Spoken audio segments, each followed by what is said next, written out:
usual, I'm Aaron, and I'm joined by Chandler What's going on, gentlemen? and Ryan. Hey guys. And last week we wrapped up our discussion on who we thought were going to end the season at top 10. But this week, we wanted to go with some people that might get a little more overlooked compared to those top 10 teams. So we thought some niche teams that we think are going to have the biggest growth from last season to this season. But before we get into it, we got to check in, as usual, with the Raction News Desk. So this week is going to be a lot shorter than the last 2 weeks, but there's some fun ones. So the first one, just to tie a bow on it finally, from Pete Thamel today, it came out this afternoon as we're recording this on March 27th, that the NCAA submitted an appeal to the Mississippi Supreme Court for Trinidad Chambliss to not play and have his eligibility extinguished. But it came back that was denied, and he finally, last ruling, is eligible to play this upcoming season. I thought he already was, but supposedly the ruling finalized today, and the NCAA appeal finally got washed. So at last, he can play his 10th year as a quarterback at Ole Miss. It does feel like we've had a lot of players from the COVID years that at this point are having grandkids because they have been around for quite a while. And I mean, I get those extensions being in place for them. But it is something where it's like they've been in college for a decade almost. I mean, they're on the plus side of roundup territory. Yeah, like TJ Finley. He actually, I just saw, actually declared for the NFL draft, which is shocking. He's been in college for like 8 years or something. Then we have to call him doctor, right? Yeah. Well, I saw a thing that was like Granddad Finley is declaring for the draft. But what was he like? What is it like? What school was he at? What was he gonna be at? Dude, I don't know, some nothing school. It was some weird name. It's crazy. I mean, that was like, yeah, like you said, his 7th school. Yeah. He's like, no, I'll hang it up. We'll go to the NFL. So the other 2 pieces of news we have that will tie together. The first one is Syracuse, similar to Ohio State, where they have the black stripe that Ohio State players will have when they come into the program. Whenever they lose their black stripe, quote unquote, is when the coaches see extreme growth throughout spring camp and summer or throughout the season, and they lose that black stripe, and then they get the red stripe on their helmet. And that's when they can start working into active lineups, and they become a depth piece in the roster. So Syracuse did a similar thing, and they have triple-digit numbers implemented this year to all their players, and they have to earn the double-digit numbers. So 20-ish players right now have those numbers earned, which, it's pretty quick coming off spring. I'm assuming it's a lot of the starters, so no surprise there. But that's interesting that another team kind of took that same route, and triple-digit numbers look funky on the back of the uniforms. Yeah, it looks like they have those little pennies from like intramurals or something with the triple digits. Or something looks awkward. Like you're at like They're a just combine. Exactly. They're the jerseys in the back of the locker room that had knocking off dust they used back in like 1919. They brought those back out. It's just a bunch of printing errors that they've collected. Just like, oh, these are supposed to be 2 digits. These were ordered as 2 digits. Yeah, Custom Ink came back and said, hey, actually, we have an order that we produced for you guys that have a bunch of triple-digit numbers. Here you go. They're like, perfect. We got a whole system in place now. They're like, we need 2 number 23 jerseys, and they put 223 on a jersey or something. I think it's a good idea. I like the idea. Weird implementation. I like y'all's stripe thing a lot better. I'm sure schools do like something like that, but yeah, I'm sure a lot of schools do it, but as flashy or as noticeable as the triple digits in the back of the jersey. Do you think also the guys that get the triple digit off quicker get to pick their number? Do they get priority? Because that'd be another thing. It's like, I need to get this off. My number 4, my number 2 is still out there. I'm going to get it. You think there's like backroom prison deals going on of like, okay, like, listen, I want 21. Please, you're going to get called this week. Like, don't take it. I'm willing to give you, my Xbox or something. He's going to sabotage him at practice so he doesn't get his single digit yet, But I do like this coming out in the news because, as we've talked about with NIL and all these things, coaches are going to have to be creative in some ways to instill quick loyalty to the team and that accomplishment that might not necessarily come out monetarily. But some of these systems, whether it's, Ohio or Syracuse doing this, I'm sure multiple teams have it, as we were saying. but just something to get the players involved, get them feeling something, get them competing with each other, and, hopefully mitigating some of the transfer outs that they're going to see. Even if it's just one player that they mightn't have lost, it's still an impact on it. Even if it's weird. Ohio State's is cool because they all have a big team like celebration after the practice.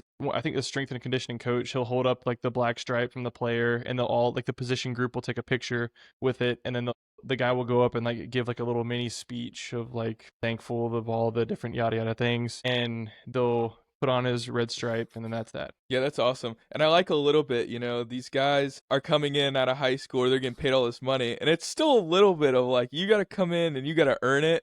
Exactly. I kind of like that aspect. It adds a little bit of competition in there, and I love that. Yeah. It's, somebody might come in 4 or 5 star, but there's that fuel for a 3 star to go after him and, make his name too. So like I said, just some of those behind the scene things that have been around the whole time, but I think it's just more important now that money's such a big factor in the game. Yeah, and I know it doesn't fully do it, but even knock those 5 stars down. Like, you got to earn something too. Even if it's for 2 weeks to get your number, you're going to kind of earn this. You're with the rest of the team. And I kind of like that. Not just you're getting more money than all of them. You're the best, They know they're the best. A 3-star walks in the door, they get their double-digit number before a 5-star. Then all of a sudden, you have a lot of competition internally. So it could create a lot of good things. Yeah. I think there's an issue here where somebody wasn't very happy that he couldn't get his 3 numbers gone. I'm going to clip for him a little. Rapper Tusi, Nijor Granger is his name. Everyone knows who Tusi is. There was some big thing last year that he was out there practicing in Syracuse facility with the uniform on, but he just transferred to LSU, and he's a wide receiver. He's 26 years old with no collegiate football experience. He's a 26-year-old freshman at LSU. I don't know how Lane Kiffin let him on, but he was at Syracuse. Never actually got on the team. And is this like a kids. Rudy situation at this point? Like, he just was there hanging out? I don't know. He said that he wanted to be the first multi-platinum artist to play Division I football as well. So props to him. Yeah, he's 26 and has 2 kids and has never played a single snap of college football. He has played high school football, so he at least has touched a football before on a football field in a competitive scene. But to be that far removed from high school to being 26, there's a lot that has to go into it. To play at LSU, though, that's feels like something you'd slide into like a G5 school to say you got it taken care of. Like, I did what I said I was going to do. But LSU, that's a big program. So props to him for being 26 and being competitive enough to make the team. And I think it's more like me and Ryan were talking about today at the gym. I don't think he's ever going to touch the field. He might come in for like a snap or 2 for like publicity. That'll be like the most viewed LSU clip ever if he goes on the field and like catches a pass and gets a first down or something. But I don't think he probably got a lot of NIL, if any, because it's the weird one-off situation that it's just one of those things where right now there's a lot of eligibility gray areas. Now's the best time to do it and exploit it while it's not fixed. And I think he took advantage of that, and good on him for finding a way in. And I mean, he's going to be 30 if he stays all 4 years at LSU. So you're going to have a 30-year-old suiting up. Yeah, it's pretty hilarious, though. He's pretty famous. He's going to be like the big guy on campus going to all the parties and everything. They're all no 2 seniors and he's never going to do homework. No, he's definitely not taking real classes. No, he's taking like pottery. Yeah, even another level how the football players don't take classes, the rappers don't take any classes. Oh yeah, rappers or athletes. Yeah, that's my favorite thing. Anytime you watch like a college football documentary that does that deep dive, and then they're like talking about the assignments they're doing, and you're like, that's not real. They're in a very unique class setup that they can write 2 sentences, and that's their whole assignment that they got to take care of. But NIL wise, we'll see if it has to pay off. We'll have to keep track of this, the 2C tracker throughout the season, to see if he signs any big brands, because the brands aren't necessarily going to care if he's good at football. They're going to care if he makes headlines and he gets his name out there. So if we get another Spotify ad set with 2C in it, we'll have to, easiest NIL see what works for him. Yeah, easy. If he plays, it'll be crazy. Everyone's going to start freaking out. They might stop the game. He might halftime perform too. That'd be crazy. He could do that in his uniform. Wait, also, Aaron, how you said the classes were a joke. There was a time when they were interviewing Carson Beck for the playoffs, and they asked him, like, was he having, like, trouble with his classes or whatever? And he's like, I've graduated. I've been in college for, like, 6 Yeah. years. I'm working on my second degree, in quotes. Yeah. Well, this might blast Ohio State. Mylan Graham and Quincy Porter, when they got to Notre Dame, they did a presser, and they were talking about the biggest changes from Ohio State to Notre Dame. And they were saying having in-person classes was a big change. So I don't know what that means, if they all took online classes only, if they never went to a lot of classes. I mean, who knows? But you're like, yeah, the going in person all the time and doing the coursework in person was a big change, which is They're definitely That's online. very funny. Yeah. crazy. They're definitely all online, especially guys like that. They're not there for school. They're football players. Well, Jeremiah They're Smith even not said in an interview with On3 that he was like, I have to DoorDash groceries. Like, I can't go to the grocery store and get groceries, or I'm just going to be in there for like 2 hours and just be talking to people, or people will come up to me. Like, it's nuts. Yeah. How especially much yeah, of a I, spotlight these guys are on. I can imagine at that level where, especially if you're in the town, everybody there is going to know you. But for classes, I've always figured that's the system of like, oh, we have this class that you can fill in. The seats are held for the football players. And it's like the professor comes in. It's like, all right, I want you to write your first name down and then your last name. And we'll get that graded. But it's got to be in by midnight 2 weeks from now. So. Yeah, Bo Nix didn't even go to school his last semester. He just graduated early so he could play and just not have to worry about it. Like, how are you still in the school? You know, you don't even take any classes. What are we doing? Super senior. Yeah. Yeah, and that is something where like so many people have come at the angle of like, it's about the education first, and it is. A college degree for a lot of these kids is unobtainable without going through a sports program. As much as we've said it's about the education, and for a lot of these kids, the football program or whatever sport they go through is their means of getting a collegiate education. But when NIL's there and everybody says like it's lost that spirit, it was lost. Like there are so many instances of those big schools where those kids did not really participate in classes. They played football first, but they got a degree at the end, and I'm all for that. They might be gaming the system a little bit, but they still went and worked for that school. But it's just something that's been there the whole time. We've tied the athletic programs to the academic abilities. Yeah, we've also lost it too. Even the old players, like Cam Newton would go, and he's like, yeah, I went back and got my degree. And all these old guys in the 90s, they're like, I told my parents I'd go get my degree. It's the most important thing. I think kind of the mix of the transfer portal not being in a stable spot, and then also this kind of new age after COVID that everything's online. There's like nothing online before. They just definitely just skewed it really bad. These guys are in college forever and everything's online. It just makes it too easy to kind of make school a joke. Yeah. Well, similarly, the pressers and the media days and the interviews and the NIL sponsorships and having to go to these businesses and record commercials and all these different things, especially as it ramps up when you get paid more and more NIL, where's the time for them to have practice, do that, and do school? There's got to be some kind of give somewhere, and they're not all these big billion-dollar corporation of college football is not going to flex on the making money portion. So I don't know where the give will be, because it's just going to keep ramping up. I think it is really eye-opening, like as you watch any of those documentaries that are centered around a particular student or anything during their time, you will see behind the screen a little bit of just how much of their time is eaten up by the school for publicity, of like whether it's signing events or meeting with donors and those things. I think it was the Johnny Manziel documentary that gave a good example of just how much time and why it was such a big issue, or why he decided to grandstand it as such a big issue. He was participating for the school, and nowhere in there was it like, I got to get to class. It's like, no, he's got to get to a signing or a presser or something like that. So it is an incredible amount of time that the school asks of their athletes, but they also are paying them a ton of money at this point. So, there is a fair give and take, I think. Yeah, that interview. Johnny Manziel got paid though. Yeah, he did. He did. He said, the bookstore, I would go in and see the number 2 jerseys flying off the shelves. I said, where's my cut? Yeah. I was literally about to quote the same thing. It's so good. So him and his best friend or whatever went and started just making money. And that's when Money Manziel was born. Made it Just a IO. fun documentary go through. Mhm. Yeah, it's very good. was I mean, good. Shannon Sharp has a lot of interviews with him. All kinds of people do. But yeah, he's Yeah. very outspoken about how that process went down. Yeah. And granted, we talk about all this all the time, but imagine Cam Newton, Johnny Manziel, like all these guys, like Tom Brady. Imagine if they had NIL. How crazy it would be. Nuts. Yeah. I don't know about Tom Brady. College. Yeah, he wasn't. That school up north, you know. It's true. And he was like one of the last picks. So yeah, never mind. But He's him bad now. example. He's him now, though.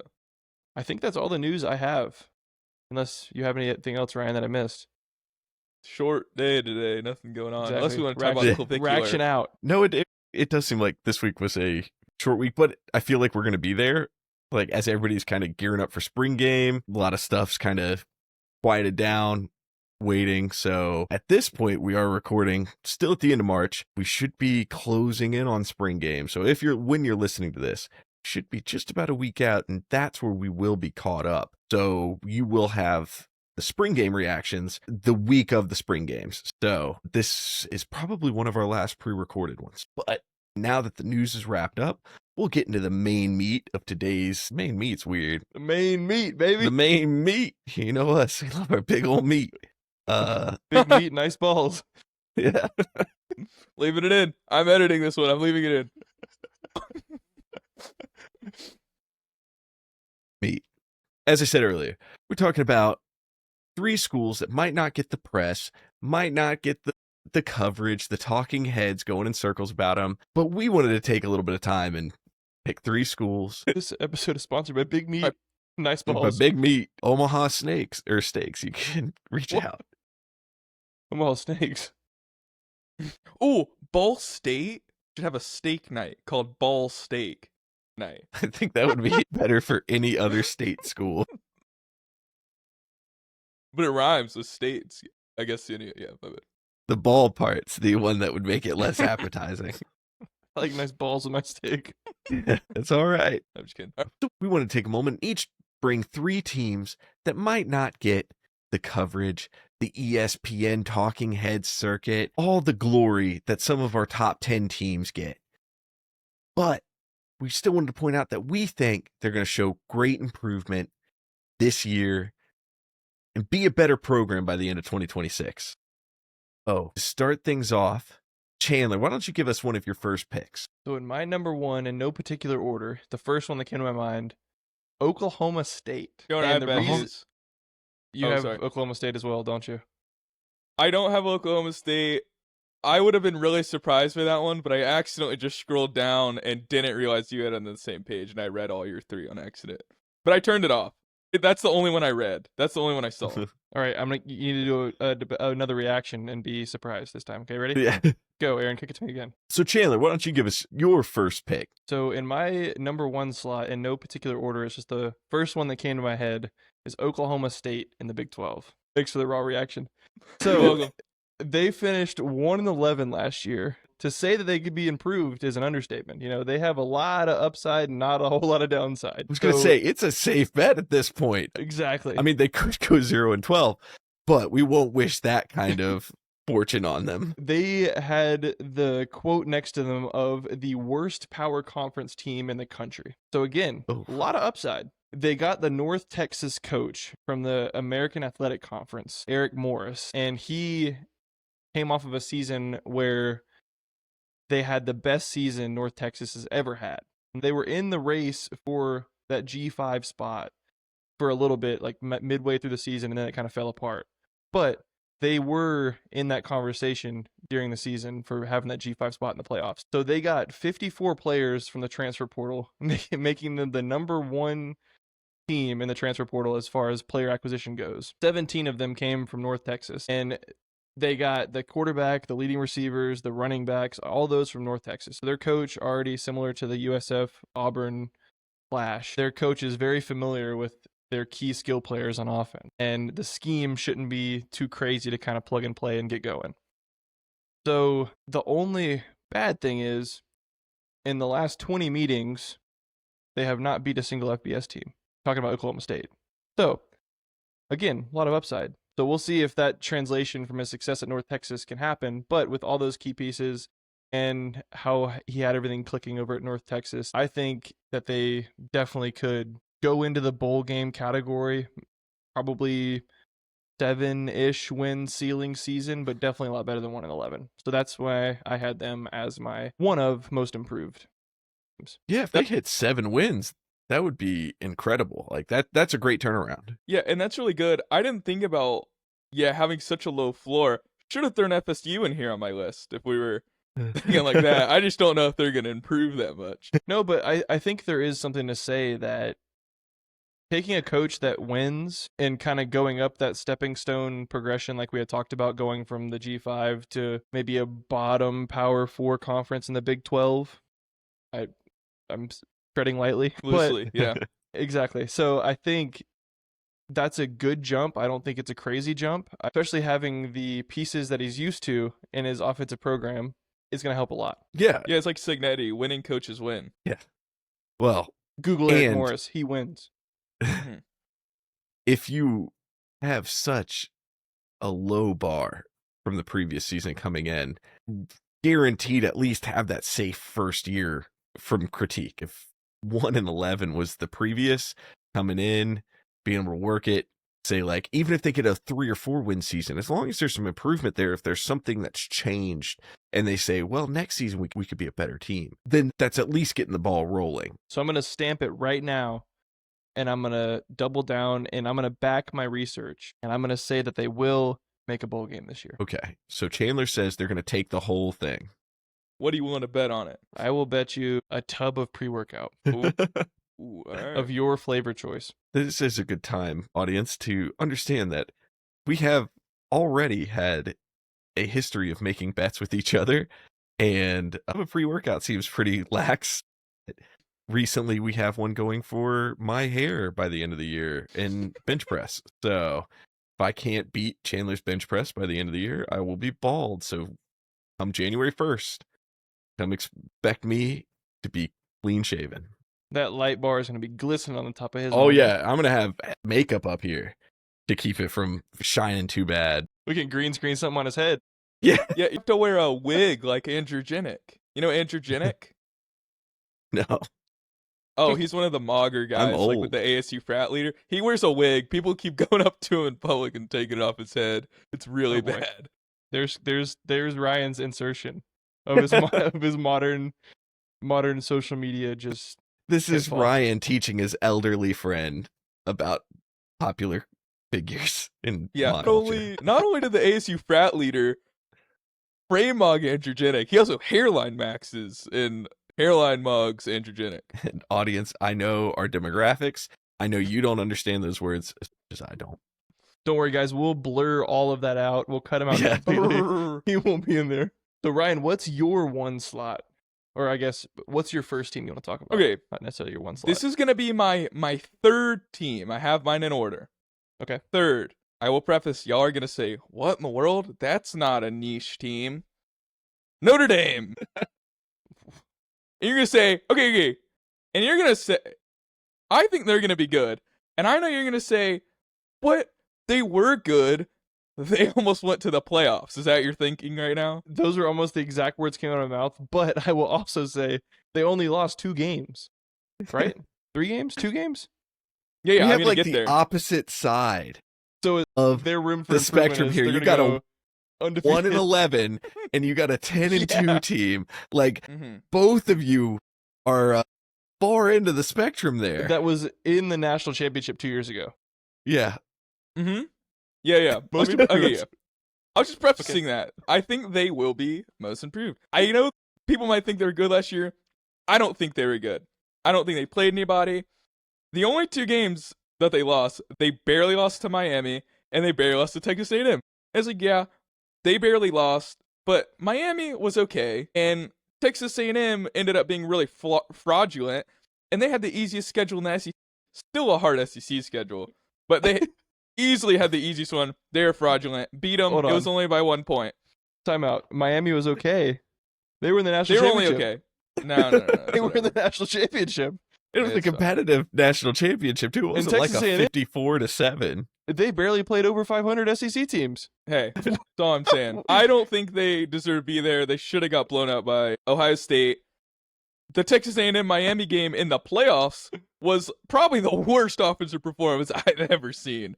It was in a hurricane. Whoop-de-doo. I don't know. Hey, but it's also that's Texas A&M's fate though.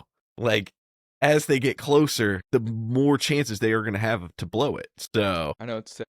This is good. it is. Yep, most It's improved. heartbreaking. Yes. All right, most but I'll tell you that. That's why I think they were okay. I know they barely lost those, but I've talked about it before. They've had a bunch of key players to actually fill in these key spots. They got defensive line, Tion Gray from Oregon. They got Francis Brew from Pittsburgh. They got an edge rusher, Keon Keeley from Alabama. Their defense is going to be so much better. They strategically went in the transfer portal, got all these little key guys that they actually need to fill in gaps. What about running back? That's the only issue. I've mentioned that before. They're trusting their recruiting process, Dabo Sweeney type thing here, where you're getting a guy at high school, you're going to develop him. But on offense, they kept their quarterback, CJ Carr. He was pretty good last year, especially for being a freshman. Beat out their veteran guy, that they thought was going to start. And I think he'll develop nicely. I think his production's going to be super good because they're going to have the second best wide receiver duo in the country. Behind Jeremiah Smith, with whoever decides to step up, whether it's Chris Henry or someone else, or if it's just Jeremiah Smith, they'll be the second duo behind them, Quincy Porter and Mylan Graham. I think they were two of the best receivers in the transfer portal. And Notre Dame has a super easy schedule. I think they will just blow every team out every week, and then I think they'll dominate even the playoffs when they get good. I think they will drastically improve from last year. We'll hold here for a second. Allow light adjustment. My light didn't agree with your opinion. And we're back. So, for all the viewers out there, I want to preface with, before we started this recording, just like Teal putting Auburn in his top 10 list earlier in the episode tree, we decided that it was going to be a niche team, top 3. And I would argue that Notre Dame is the opposite of niche, but that's neither here nor there. So, Okay, we could let's rock say, with it. I mean, it could be an insane prediction. But if Notre Dame, if this is the year they go all the way, he's a future teller here. Like he can see the matrix. Notre Dame's going to be a serious team this year. I don't think they were a serious team last year. And no one expected me to pick Notre Dame. We're talking niche. No, No one expected me to pick absolutely. the worst team ever. Gotcha, Yeah. You did surprise me. Well, I want to take out my OSU and Oklahoma and put OSU Ohio State in there then. They're going to be most improved as well. I don't know about that one, though. Are they going to improve? Maybe a little bit. Maybe. Not as much as Notre Dame, though. I hate Notre Dame, and I'm excited to watch them this year. I think they're going to be amazing. The one time Hoorah. ever. Fighting Irish. Mm-hmm. Well, not anymore. They lowered the hands. Yeah. Remember The that. calm Irish. The The welcoming Irish. Mhm. The interested Irish. I like this. So I am Integral. very excited to see them. I do think, as I've already said, I've already covered how much I enjoy it. If they take the whole thing, great. Ryan's right. He wins. He wins this episode. So we'll have to come back. We'll do a revisit at the end of the season to see who was the closest with their predictions of who's the most improved. If Notre Dame does not make the playoffs, though. Aaron, do you have a number 3 or is it not in order? So mine is in no particular order. I think I will start out with the one we already know because I talked about it in my top 10 list. So I believe in them that much. I'm starting with Virginia Tech. Okay. I was about to say, no way you're going to throw a big team in there too. Yeah. They will be No. a big team, and that's why they're on this list. But no, I won't take too long on this because I did reiterate a lot of these on the last episode. But I'm just going to have faith in Franklin here. I do think Virginia Tech is a program that has a lot of fan loyalty. I spent a lot of time in Virginia, so I know Hokies and how they love their program. So I think Franklin's going to have the support there that he needs, and he's going to take from just some of the transfer players he's bringing in. I think he's got a concept rolling. Is this year going to be their best year? Probably not, but it's probably going to at least be an improvement over the last couple seasons where they just really haven't had anything going. Like, I don't think they've had a winning season in a little bit. In fact, let me. I like that, Aaron. While you're looking that up, I like that because Ethan Grunkemeyer, coming from Penn State, when they played Ohio State this year, that was the first time I'd seen him play. I knew he took snaps last year in some earlier games this year before Drew Aller got hurt when they were blowing out teams. But watching him play, especially in the second half of the Ohio State game, he did live up to the pressure, and he was comfortable in the pocket. He was making smart throws. So in that kind of environment, I think being with his coach again, I think he will be a lot better in the ACC. Oh, yeah. Yeah. And let Grunk loose, They're just handing the ball off 40 times a game. Let him loose. Exactly. He has potential. Yeah. He looks They good. don't have the two-headed dragon that they had at Penn State. Now they have, the Grunk show. Ooh, that's good. That's what you can call Quincy Porter and Mylan Graham. Two-headed dragon. Really good. Aaron, I like your Virginia Tech a lot. I would have put it on my list if I had a strange intuition you're going to put that on here. Yes. But it's very good. But yeah, last season they had 3 wins, 9 losses, 2 wins ACC. So it isn't a high bar either. So See, we're in the same ballpark here. yeah. Mm-hmm. It's good. Very niche. Not Now Ryan's Notre Dame national championship people 2 years ago. Now, I will say, I'm not going to stay in the low bar territory for much longer. I'm not either, actually. Yeah. I'm getting narrower as we go on. Boy, buckle up, viewers. Notre Dame is filling up my bottle, and I'm getting to the neck, and it's tapering off. So, like I said, what we've gone on it really wasn't a deep dive here for it because I talked about a lot last, but we'll see how the running game develops. And do we have any teams in the ACC that are predominantly run games right now? Miami. Well, yes, I guess Not I anymore. forget. No, My- he's still Were. there. Mark Fletcher's still there. Well, yeah, but they have a quarterback who can throw the ball, hopefully, so they don't have to. just Darian feed it to Mensah Mark also Fletcher. runs the ball. That they're is gonna have true. That is true. Really good run GP, game. they will. But I think Darian Mensah could throw a little bit. Carson Beck He can't throw can, the ball. but the RPO game is going to be deadly down there. 'Cause Yeah, they run it a will lot be of crazy. And the screens and all kinds of stuff. Yeah, Miami's the team to beat for sure in the ACC. Yeah, for the he'll fit in foreseeable good future. there.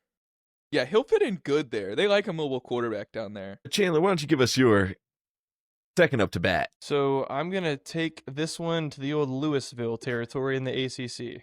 So I like Louisville because, for starters, they got Lincoln Kienholz, and I think that's a great fit. I think he is a great backup, or he was a great backup at Ohio State. He's big. He's 6'3", 220. He's fast. He's physical. He has a great dual threat mentality. He can throw the ball well.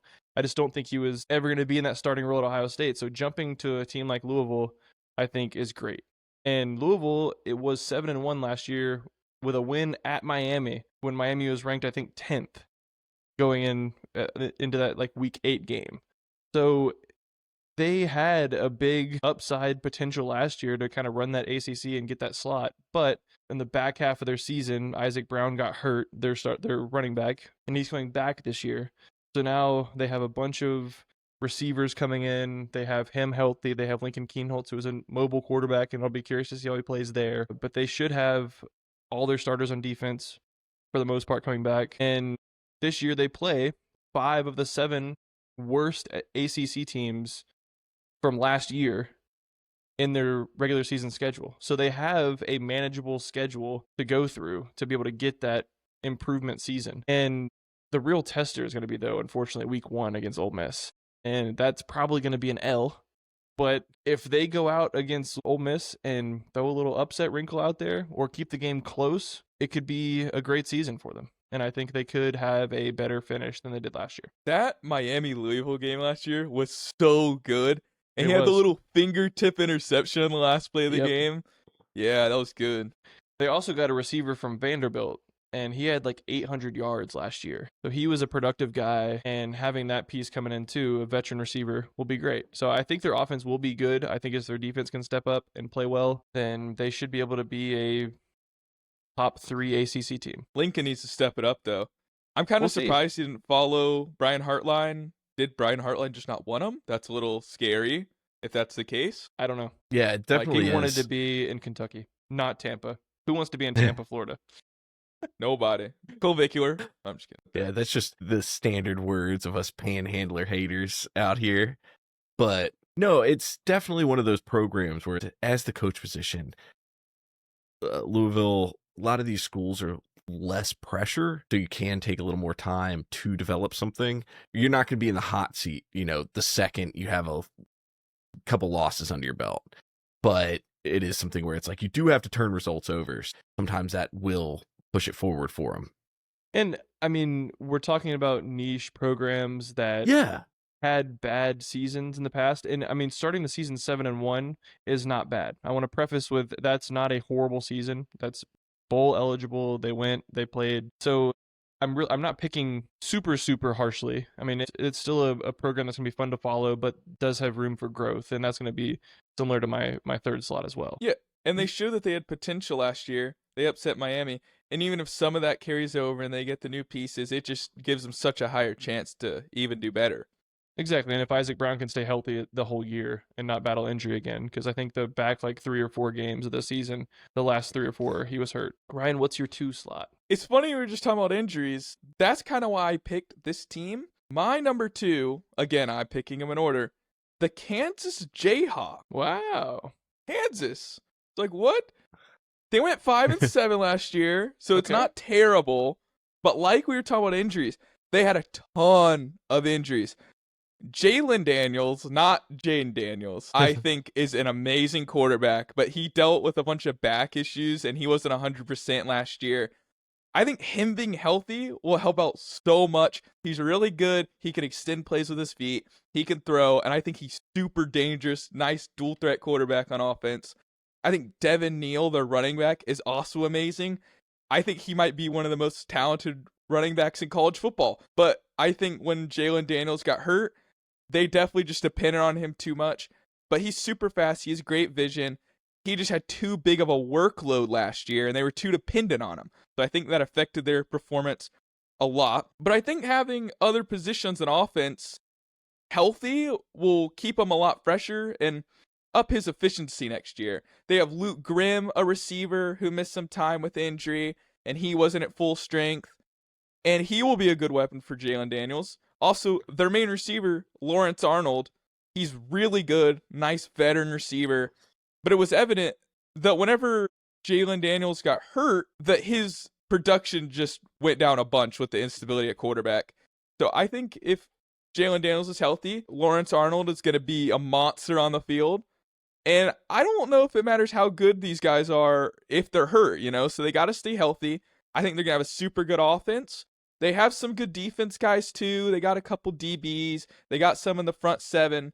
Just a little boost will make a difference because they had a few games where they couldn't get late stops. But now, if you even have a slight boost, you might not even be put into the situations anymore. So, all in all, I think the best players being on the field will help a ton. And I think they could possibly win 8 or 10 games realistically. I mean, look at this guy's ball knowledge. Just throwing out Kansas information like he is a Jayhawk down to the heart. Kansas. He's got that Jayhawk mobile Jalen plan. Daniels. Yeah. He is good. But I'm a huge Jalen Daniels guy. I think he's the guy. He'll be the guy to watch this year. Fun to watch. I think Byron Brown will be more fun to watch. Dude, I hope. I hope so. Aaron, you got another good one here or what? So number 2 for me, this is also not a surprise. This is something I've talked about previously. My second one is a less sure thing, but I feel confident it is University of Las Vegas. So once again, I'm going on coaching staff in my gut, and Dan Mullen over there, first season last year, great first season. So we're in the G5 now. Old Jackson Arnold. Yeah. So familiar face here. But where we had some issues with Arnold at Auburn, this is a transition out of the SEC to G5. So that's a change. Like this is you can have a quarterback like that, and I'm not going to say the level of play is drastically different in the G5, but you aren't up against Big Ten defenses. You're not. I appreciate the Big Ten throw out there. Yes, I'm throwing it out there for you. I didn't for the day. mean it, but I still said it for you. But it is a big change, though, where you can get somebody like that. And credit to Dan Mullen pulling him.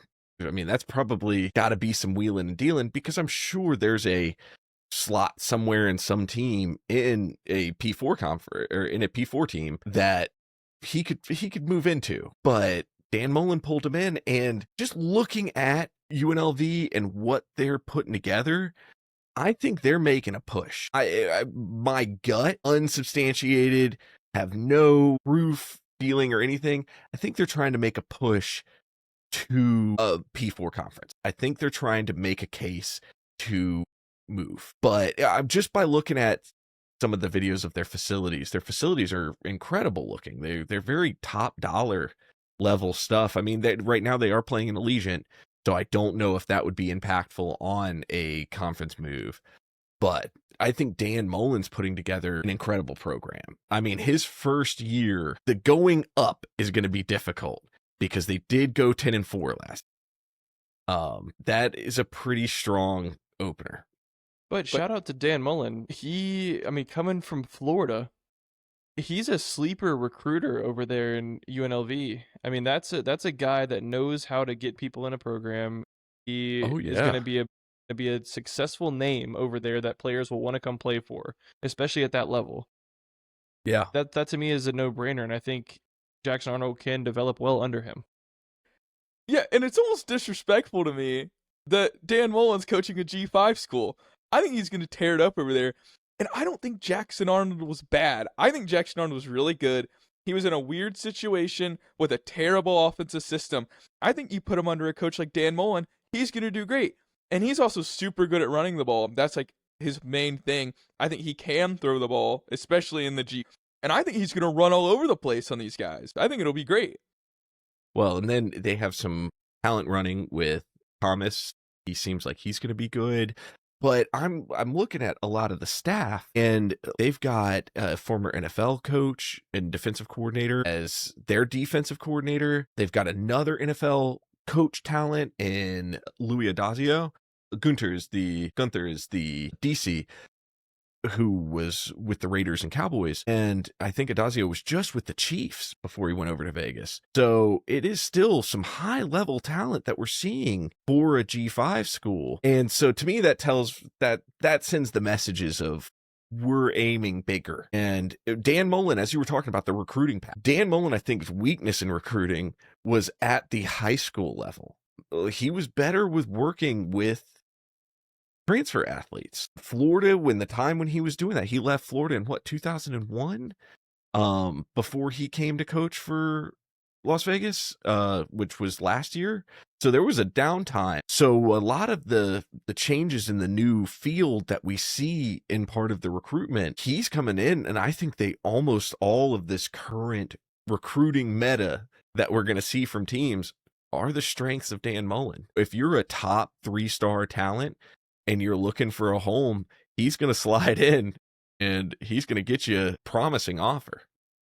I think, too, having NFL assistant coaches at the collegiate level, no matter where you are, is a huge nod to your program, because they are overqualified for every collegiate job on the market, no matter what team you go to. So having that kind of NFL experience, no matter how successful you were, you could have not been successful at all, or you could have been a Super Bowl assistant coach. Being in the NFL and seeing the best of the best and coaching against the best of the best and scheming against the best of the best will do wonders in the collegiate level, because I feel like the game just gets easier when you go down to the collegiate level and not the NFL level, because like Aaron has talked about in previous episodes, the room for error is more. And there's the stuff that, young teams will let slip or break a coverage on. And I feel like NFL assistant coaches can really kind of counteract that with their experience and kind of fail-safe things. And they bring a different kind of discipline to the teams, as you're saying. And I also think they're trying to do more than just win their conference. G5s get a bid. If they get a bid in the playoffs, it might not be a JMU or a Tulane just getting blown out. They might be trying to win. They have guys like Jackson Arnold who have played on big stages. They played in the SEC. They're kind of used to it, where they're going to throw them in there. You have these NFL coaches. I think they have potential to go pretty far. I think this is a great pick for your How crazy turnaround. would it be if UNLV got the G5 bid, I- and Auburn somehow, some way, got in the playoffs, and they clashed. How awesome would that be? Or even on the lower scale, if they played a bowl game against each other, would be cool too. But if they Yep. somehow met this year, it would be really cool to see them playing each other. That'd be crazy. I'd say we'd be going. That just seems like it'd be a great game. Yeah, that'd be cool. That would be great. I mean, Jackson Arnold played Oklahoma last year, and he came from Oklahoma. He can do it again. He can play Auburn at UNLV. That could be his new thing. Any Yeah. Auburn fans might hate the comment that's about to come out of my mouth, but I think Jackson Arnold had a higher ceiling and was better than Ashton Daniels. Yes, and I've said that a bunch. He wasn't the issue. Hugh Freeze was the issue. He did No, everything I the agree. coach told him to, and when it failed, it backfired on him. The coach took it out on him. And that's something that's part of that Dan Mullen where I think he can see that. And I'm sure other teams saw it. That's the thing that I'm like, there's got to be some kind of resources he's pulling from that he was able to pull Arnold to UNLV. And to me, I guess I just see like a conspiracy tinfoil hat theory here that Dan Mullen was out of the coaching game. He had a talking spot. And, that's probably pretty good money for not the stress and effort of coaching. And I'm sure there's part of it that it's in your blood, you love doing it.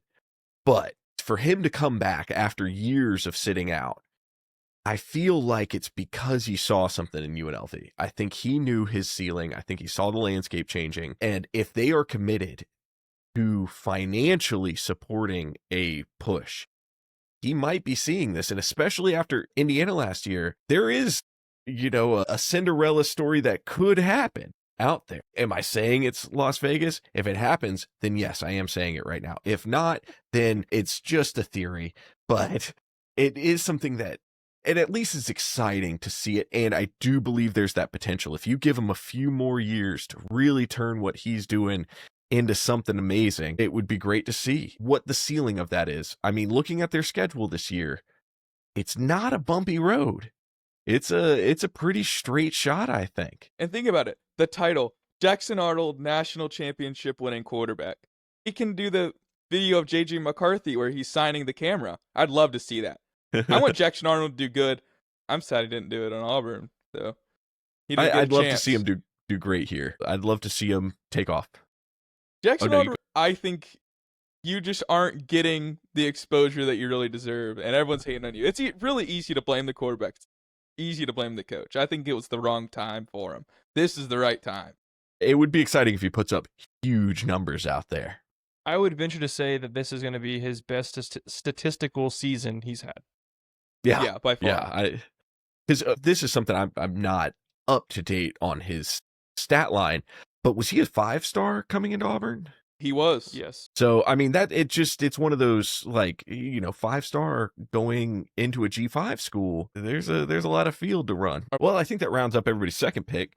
So, Chandler, keep the ball rolling. You take us into the third round. So for my third, it's the biggest scale team I have, and it's USC. And again, similar to Louisville, I think they didn't have a horrible season. I mean, they finished 9-4. It may not have been what the boosters and the staff and everybody wanted, but I mean, they're still bowl game. They still were almost a 10-win season. So it could have been a lot worse, but I think with the talent acquisition they have at their disposal at USC, Lincoln Riley has always done a great job recruiting. And I think especially this year, the boosters and the staff and all the fan bases and everything surrounding that program is really kind of doubling down on him this year because of the fact that in the 2026 class, he had the highest recruiting rank. He was the number one team in the 2026 recruiting class. He has a lot of 5-star talent. He has a 5-star offensive lineman and a 5-star defensive lineman coming in that are just huge. One from Mater Dei, where Chris Henry and all those other guys came from. So they're big players that could have plug and play potential out the gate. But I think having that number one recruiting class and having your Jaden Mavia quarterback coming back, your whole offensive line is coming back, your whole starting 5, and your running backs coming back. Plus, you have plenty of offensive weapons you got in the portal and in that recruiting class. If their defense can step up and improve, because I think they allowed on average 23 points a game last year, if they can improve that and get that sub 20, then I see no reason why they can't make a playoff run this year and be contenders in the Big Ten as for Big Ten championship. The real test for them is going to be in week 4. They play Oregon. I think if they can get through Oregon, if they can win that game, I do think Oregon's going to be a top 10 team as well. If they can win that game or keep that game close, then I for sure see them getting a slot there in the CFP later on in the year. I love Lincoln Riley. I think he's a great coach. Wonderful coach. I love they're going all in with him. And I was saying the same thing with you. I know in a previous episode I mentioned that Oregon USC, if USC can pull it off, that'd be huge. Yes. But it sucks for them. They have an auto loss on their schedule whatever week they play Ohio State. So that's unfortunate. But I think they'll have a huge turnaround, which is good. I thought they were a little too big to put on my list, though. Yeah, but I think they're just kind of they're new additions to the Big Ten, and I think there's sleepers in there as well. I think Oregon and Indiana are getting a lot of forefront activity. They're getting the Ohio States, the Michigans, like all those big name teams up there. And I think USC is just kind of behind the scenes operating at a very high level. And I think in this offseason for sure, I mean, getting the number 1 recruiting class is huge. And I mean, who wouldn't want to go out there and play in California for Lincoln Riley? That's beautiful area, great coach, ton of resources. I think they could have a great season. And that's one, when I looked at the Ohio State schedule, that I kind of circled as it could really go either way, because if USC plays how they should, then that's going to be a really good game. I think it will be a good game. They're very competitive. Yeah, and that's something, like, I feel like we've kept waiting to see that. Like, they have the pieces, they have the components. It's kind of like what, A&M and Jimbo Fisher, where they had all the pieces and it just didn't ever really come together for that solid run that we were looking for. And I agree. I think this could be something where we've seen that high level out of USC this whole time, but it's always been that couple terrible feeling losses that have kept them out of contention. But I do want to pose the question of, if this year is another one of those, if this is another 9-win, 8-win out of the talks, do you think Riley's in the hot seat at that point? I think, and I hate this question only because Ryan Day was in the same boat recently, and I don't necessarily think he should be, but I think, as we've talked about, with how much NIL is circulating, until that gets wrangled down, coaches are really on a year-to-year contract, no matter how seasoned you are in that program. Now, of course, there's your one-offs, but if coaches don't have an immediate impact, and especially with the resources they have, and they keep having these 8-9-win seasons, then he probably is going to be on the hot seat, because they expect, when they kind of have the number 1 recruiting class to come in, and they expect to be playoff contenders. So I think the leash just gets shorter with the more money that gets involved in this game. And it's unfortunate, because college football used to be your high school kids through the program, your third year they're there, they start really producing it. It was kind of like a farm system into the NFL, and they just really got developed underneath that program, and they stuck it out. They had their ups and downs, but your bread and butter was in the recruiting and the development of players. And now I think it's really just a talent acquisition of who can win now. And if those guys come in and they trump a 2 or 3 year guy that's been on your roster that was expecting to start this year, then so be it, because they want that guy in now to win. And unfortunately, now I think instead of developing players underneath your program and having those second and third year guys getting those starting spots, I think it's moving to an era where talent acquisition and getting players in your seats now that are veteran guys that can win now, even if they take the spot of those second and third year guys, is where it's heading.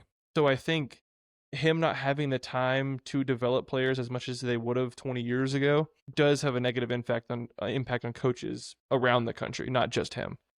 I think you're forced to make very quick year-to-year transactions to get the best roster available, no matter if it comes from high school kids that are just extremely gifted 5-stars or it's a fifth-year senior. You have to rebuild your roster every single year. So I think pairing that and him having his number 1 recruiting class, if he doesn't make a college football run in the playoffs, then he might be on the hot seat. And it might not be fair, but with how much money is circulating in the sport, I think that's just the way it's going. I think any coach is expected, with the resources they have, especially like in that place, to be a playoff contention team. I think it's a little scary that people are kind of abandoning this idea of getting it, because a lot of people are probably like, I didn't do that good in high school recruiting this year. It's okay. I'll just get a bunch of transfers next year. But if you have both lanes, why not utilize them both? And you do it like USC. They got to give them a couple years, obviously, the boosters, because they can see I have the best recruiting class. I'm going to let them develop. You fill in key spots in the transfer portal. But it is a little risky that you might develop these guys. They don't play exactly. for you. So who's to say that these 5-star guys that you've spent millions of dollars on come in and have a year of development? If they don't get immediate impacts like they want, who's to say that their agent isn't in their ear artificially inflating how much they're worth and then pitching that to other teams that are willing to have their programs centered around that guy? And then all of a sudden you just lit money on fire for that year. So it really is the boosters have to be on these, or the boosters have to have the coaches on these short leashes, because they don't have the future telling ability to say, hey, this 5-star is going to stay in the program till he's a junior, because he might not. And I agree with you here, because I think like when we get into the topic of like biggest issues that we're facing right now in college football, everybody's top two is going to be NIL, transfer portal. But I think we correct some of the transfer portal issues, the NIL becomes less problematic, because money's always been there. The ability to change schools on a dime hasn't. And I feel the same way. I like seeing the young guys develop up, the next in line guy, get his shot, go for it. But it feels like we don't see that as much, because now it's like every one spot is filled with a 5th-year senior from somewhere. And it's a name I hadn't seen before, coming from a different school or a different conference, filling a slot. And I mean, that's not, of course, across the board, but for the most part, we're seeing that.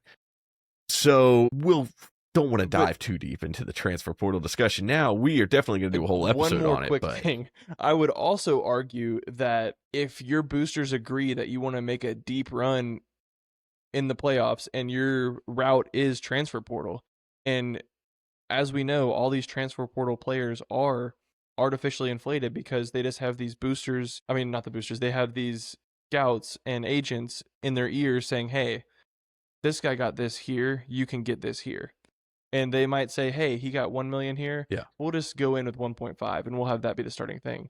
So they're arguably spending more money on this transfer portal haul than they would just recruiting kids out of high school and developing them. So you might be on a more hot seat even then if you have a ton of incoming transfers from just the portal, because you have so much more money backing those guys. It's also crazy they're putting monetary value on these players, because everyone's going to be like, oh, Brendan Sorsby's a good quarterback now just because he's getting $6 million. And when there was like rumors that Jalen Milroe and Carson Beck were going to get $4 million from Notre Dame, Miami immediately turned around and paid Carson Beck a bunch of money. So it is weird that, the agents are trying to get him to leave, and then everyone's putting a monetary value, which is giving these people an inflated kind of skill that they might have. And if they don't get their worth out of that $5 million guy, then that money might dry up the year later. So it really is a disaster of a template that they're working off of. Yes. Yeah. And obviously, we're going to have to make some changes. I think that is destined to happen. But I do think it's one of those where they're very slowly coming up with a concept, because as soon as you implement it, it's going to affect an entire graduating class, just like they did with the COVID exemptions, where we still felt that. Like, we still had players that were in those years, and that affected all the way till now. So a slight change is a big change, as it affects the student eligibility. I mean, not all of them are going to win appeals like Chambliss does, which, hey, I'm glad we get to see him some more. But it is something that it's like any kind of pen to paper becomes very concrete very quick. But a solution does have to be reached, and hopefully sooner than later. But like I said, that is something we've talked about it many times, and I'd love to throw our theories out there. But I do think it's going to need its own slot in an episode at some point. Yeah, it's so funny though. It's such a big deal. We talk about it like every week. So Ryan, what you got in your last and final 3 slot? All right, and again, I went in order. This team, I think, will be the most improved in the country. I'm going to go down the street from USC. Most improved. Okay. This is my number 1. I went in order. Most improved. California Golden Bears. Cal. Golden Bears. Let's hear it. Cal guy. Fernando Mendoza was there, back in the day. I think they kind of got a new quarterback room, which will be good. they struggled a little bit. They missed a lot of reads. They didn't really have a good deep threat capability. They couldn't really run consistent drives. They kind of just go and sputter out. And their quarterback play is just kind of iffy, you know? I'm probably going to butcher this name. Their quarterback's name is Kiwi Sagapaludi. Palutelli. That's his name. He's a returner. He was a freshman last year, but he had little glimpses of talent. He was just really inconsistent. He threw for 3,400 yards. He had 18 passing touchdowns. He had 9 interceptions. But the issue, he was sacked a bunch. And since sacks count towards the rushing stats in college football, guess how many yards he had at the end of last season? 12. Is it negative? It is negative 120 yards. So that's a huge issue, you know? I think he'll develop more. And if he doesn't, they also got a guy named Jackson Brosal from Colorado State. He only had 1,300 yards, but he had low turnovers. And we kind of saw the same thing with Ashton Daniels from Auburn last year. That he kind of came in under the radar. He was similarly kind of in the low 1,000 yards in passing. And he came into Auburn, and after Hugh Freeze was fired, he actually came in and did pretty well, performed in those games. So he might be a good addition. If anything, he's played snaps of college football. If Jaron Kiwi Sagapaluteli gets hurt, but I think that he could be a good quarterback, and it'll be a better quarterback room, and there'll be a chance for some competition if he steps up. He could even take the starting role. You never know. Shout out to Spence. We can ask Spence about the Colorado State transfer and how good he was. I was going to say, shout out to our Colorado State fans out there. Yeah, we'll ask him how he is. But none of that really matters without the O-line. Like we talked about the sack issue. I think we saw a similar thing with Auburn Bo Nix. That he was a young guy, he had glimpses of greatness, but he was too frantic, got out of the pocket a lot, and they calmed him down there at Oregon. So I think trusting your O-line can do a lot, especially for a young guy. And they got a few kind of older linemen to come in that are veteran guys. And with that experience, I think it just helps. They can come in, they can play, they can make the young quarterback feel comfortable. So I think the O-line helps with everything too. It seems boring sometimes that we're O-line, you know, it doesn't seem that important, but it gives more time for the quarterback. It really opens the run game. I think it's a make or break for the rest of the offense. I think this year specifically with Miami and Indiana in the national championship, those two teams had the best trench play in the country.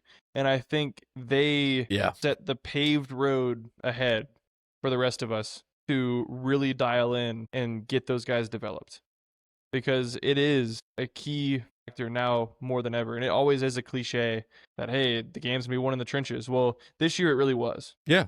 And we've talked about it many times of how many promising quarterbacks end up with such bad habits because of a bad O-line that, you know, they're seeing ghosts out there in the field. Yes, I think that'll be so good that I think their quarterback, Jaron Kiwi, probably butchering his name, I think he could be actually really good. So, Mr.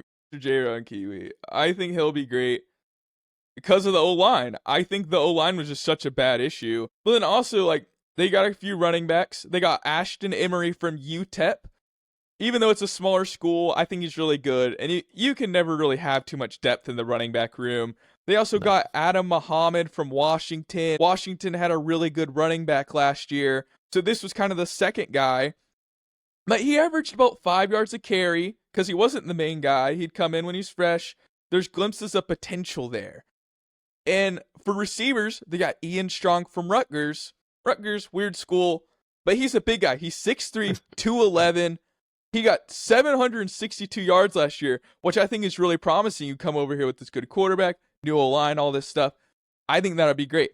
I think he will be a great weapon, but I think he will be overshadowed by another receiver they got named Chase Hendricks from, guess where? The Ohio Bobcat down the street from your Buckeyes. He had 1,037 yards and 7 touchdowns on a team like the Ohio Bobcats. So I think he's pretty good. I think he'll be an immediate game changer. So their offense has a big improvement.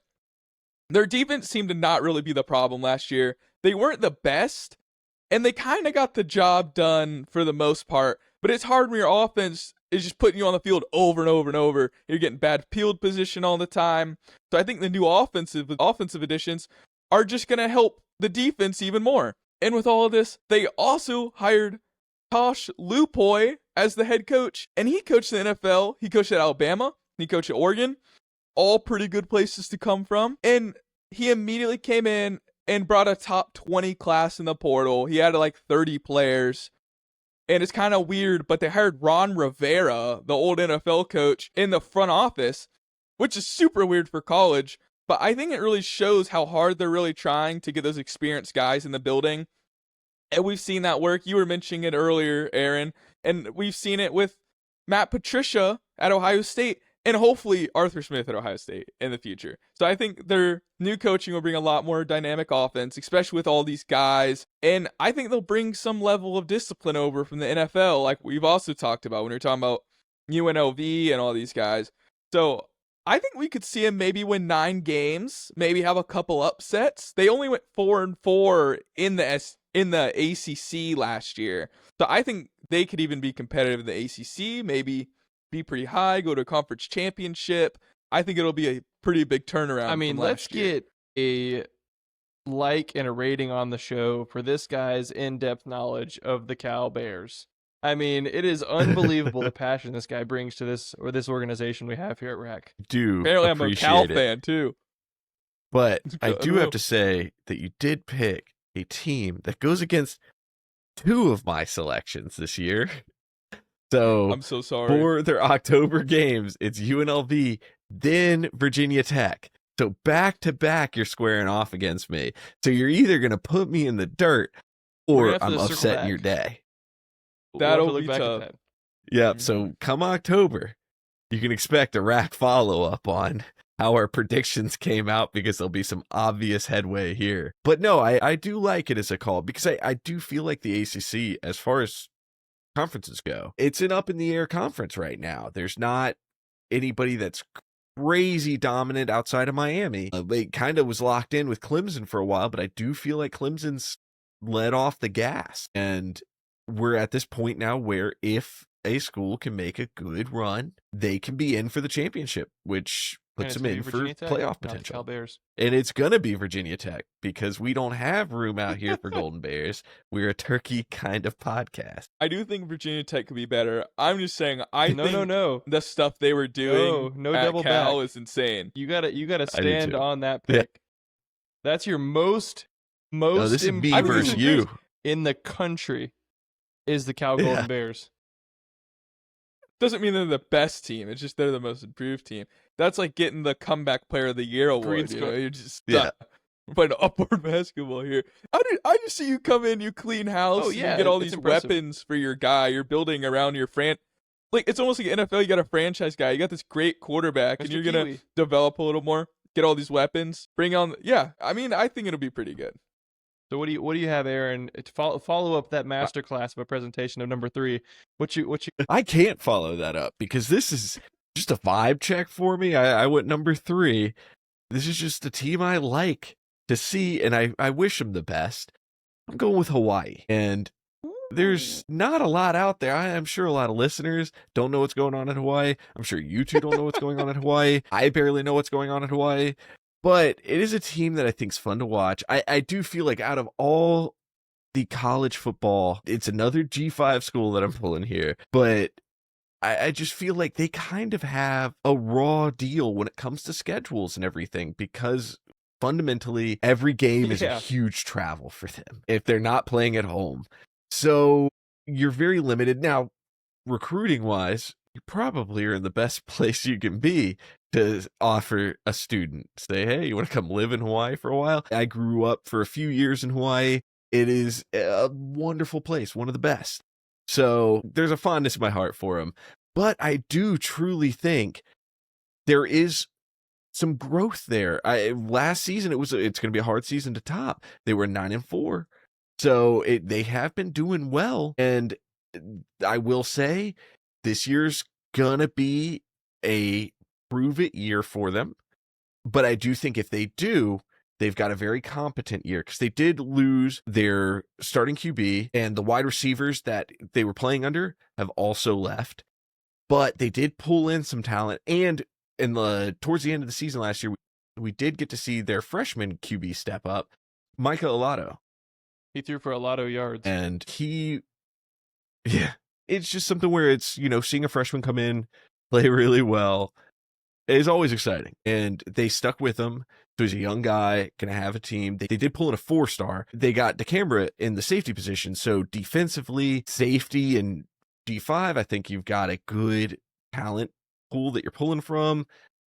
We're going to see what they have. I don't know if they're going to pop out much higher than a 9-win. I think we might see 10, and that would be really good for them. But I just feel like they've had a trend of getting better. I don't necessarily think that they might be playoff bound. I think Las Vegas might have a better shot at that as they develop. But Hawaii's just fun, and let's see them get some attention every once in a while, because I know every once in a while they're like calling people like, you want to come out and play us? Will you please? I think what can get them to that 10-win threshold is if you go and you have Duke's provide you with some of those barbecue bacon cheeseburgers only on their bar menu, then that will really up their production in that whole locker room. I mean, those things right there are a thing of beauty, and that would get them to 10 wins. They might have to limit it to their O and D line there, because they're going to start putting on some pounds. Man, those things are so good there.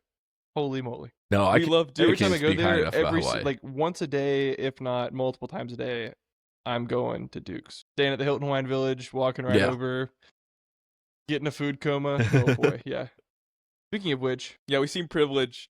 Me and Chandler have been there a couple times. I actually did, not in person, but I watched the Hula Bowl last year, and I saw their freshman quarterback, and I actually thought he was really good. Yeah. But speaking of that, if Byron Brown wants to take me to the Hula Bowl, I would love to go to the Hula Bowl. Absolutely. Chandler, will you come with me there if Byron Brown takes you to the Hula Bowl? Oh yeah, we'll be rack on site there. You're not gonna have to pull I think our arms to get us to Hawaii.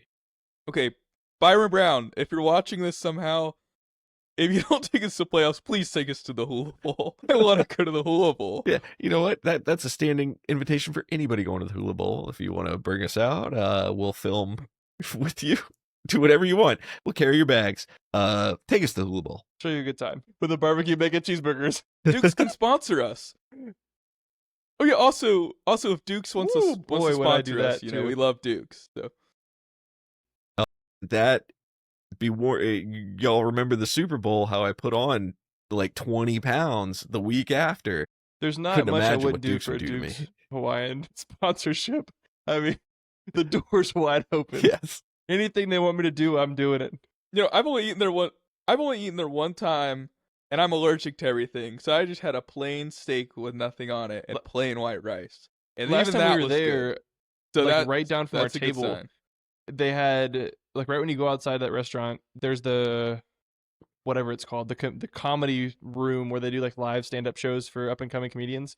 Trevor Wallace was there, so he was like valeting a Jeep, and like I was just munching on a barbecue bacon cheeseburger, and there comes Trevor Wallace going to perform his comedy.